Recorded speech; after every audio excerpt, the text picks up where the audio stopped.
So this is part 2 of our demonstration of our Chestnut mobile processing unit, and in this video we'll be reviewing some of the key components and improvements on the basic design that we would recommend.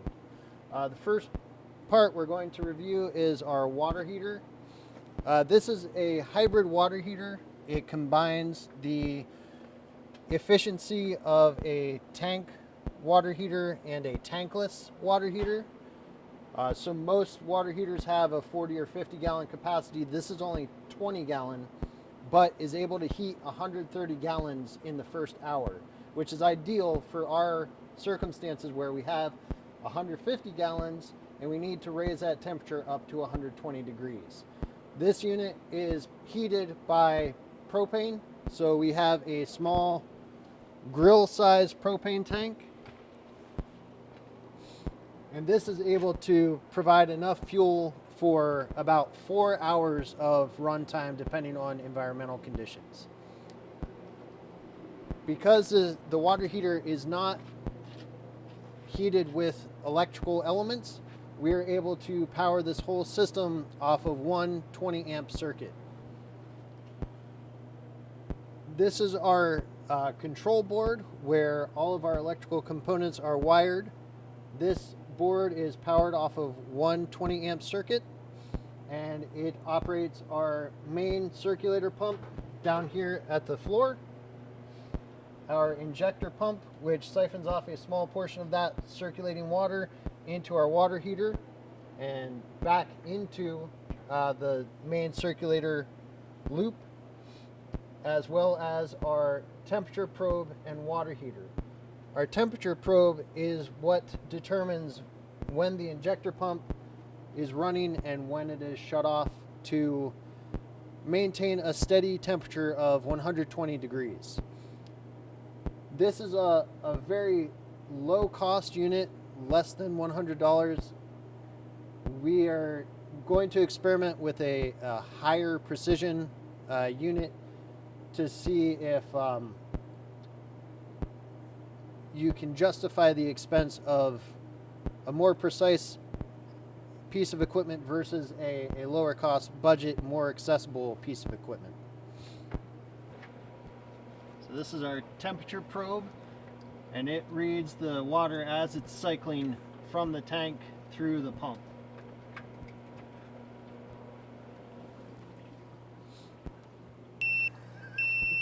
Yeah, so that water's hot.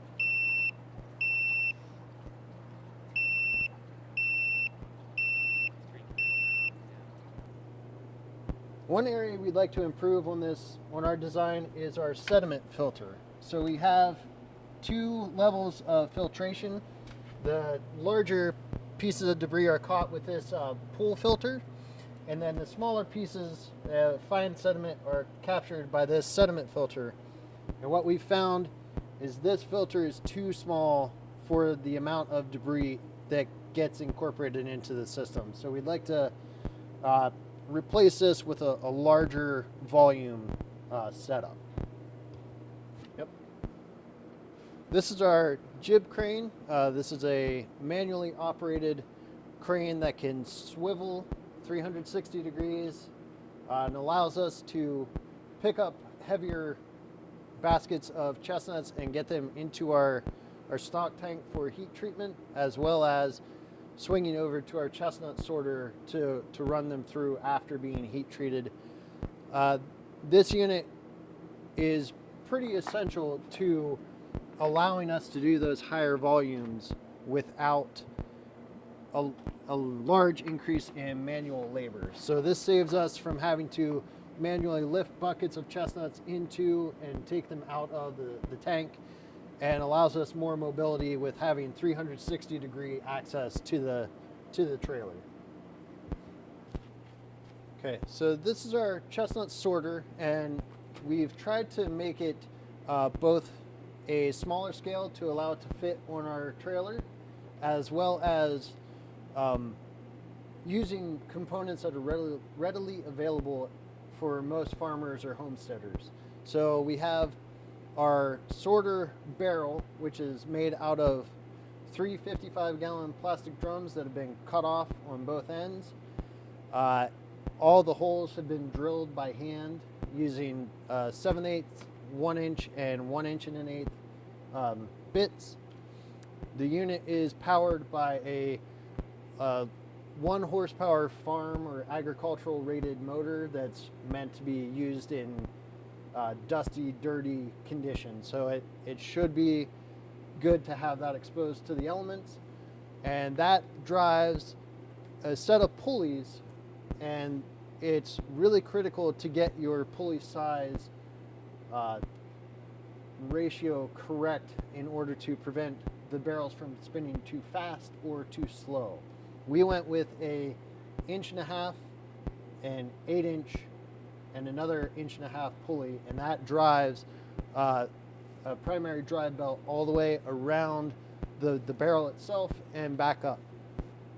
The barrel is supported by 4 casters on the bottom of the frame, so it's actually sitting on casters that are behind this board, and that allows the weight of a fully loaded haul of chestnuts to ride through the barrels without causing the barrels to sag. The one element we did have to outsource was the formation and welding of some metal bands. So the bands join the barrels together and also retain the barrels in the frame. Otherwise, things were built in-house and out of commonly available materials. So the casters are 4 inch, just a typical poly caster that can be used on, say, a tool chest or any sort of mobile cart that you'd wheel around. They're meant to withstand several 100-pound loads, so the amount of chestnuts flowing through the tube at any one time will not be an issue for them, and they have high quality ball bearings to be low maintenance. The catchment for the nuts could be as simple as using 5-gallon buckets and bungee straps, or they could be improved to specified containers that can be mounted directly onto the frame. One area we'd also like to improve upon is this screening. So as you can see, there are some areas where nuts get stuck, and we'd like to build a solid curtain or partition to keep the nuts on the inside, prevent them from getting caught on so many surfaces, and speed up our processing ability by not having to stop periodically and move all the nuts off of the frame and scoop them into the buckets. Another area for improvement is our table. So as you can see, a number of the nuts have gotten stuck on the table and not fallen into their corresponding bucket. This is due to a couple factors. One, the nuts tend to be still wet after coming out of our water treatment, and the surface of our table is fairly high in friction, so it prevents the nuts from maintaining a free fall into the bucket. So we can improve upon that by increasing our slope and by treating the surface of the table with either a clear sealant or some other more slippery type surface to facilitates the nuts to freely flow into the buckets. So most of this equipment is based off of Dr. Greg Miller's design.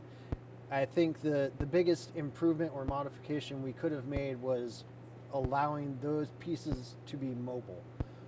A lot of the barriers for chestnut growers can be the limitations on the number of trees they have and it not justifying the purchase or expense of large-scale equipment. So we were hoping that by making these two elements, which are critical for anyone that's hoping to market chestnuts to a consumer, making them mobile so that this can be towed around to multiple sites, anywhere that has access to water and a grid-tied or generator-powered electrical system will be able to power this unit. get their chestnuts processed in a timely manner and either sold directly to another entity or put into cold storage for later harvest.